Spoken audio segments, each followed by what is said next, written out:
আম্মা, ও শাশুড়ি আম্মা, কি হয়েছে? তোমার বাপের জুলাই নিছে নাকি? শুনেন আম্মা, আপনার কাছে একটা বিচার নিয়ে আইছি। এত যে আমার লগে পারেন, আপনার পোলার বিচারটাও আপনি কইরা দিবেন। কও কি করছে আমার পোলায়? সবচেয়ে বড় অন্যায় করছে তো তোমার আইন না। হে বিচারই তো করতে পারি নাই, এর চেয়ে বড় অন্যায় আর কি করছে? কও দেহি হুনি।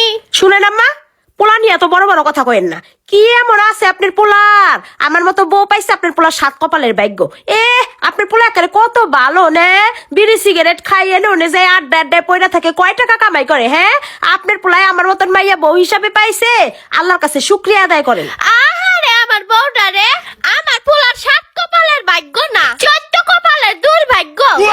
তোমার মতো ধ্বংসকারী বউ পাইছে। খালি আমি আউযুবিল্লাহি মিনাশ শাইতানির রাজিম পড়া দোয়া পড়ি দেখা আমার পোলাটা এখনো বাচ্চা রইছে। কি কইলেন আপনি? তার মানে কি আমি ইবলিস শয়তান? আমি সরাসরি কেউরে কিছু কই নাই। কেউ যদি নিজে নিজে কিছু বুঝা লয়, তাহলে তো আর আমার কিছু করার নাই। সব কমু আমি আপনার পোলার কাছে। আপনি যে আমারে কি ধরনের টর্চার করেন আর সব সময় কি সব বলেন, আমি সব আপনার পোলার কাছে কইয়া দিব। দেখছো নি কিরকম পোল্ট্রি বাস? এই মাত্র আইসা আমার পোলার নামে আমার কাছে বিচার দিব।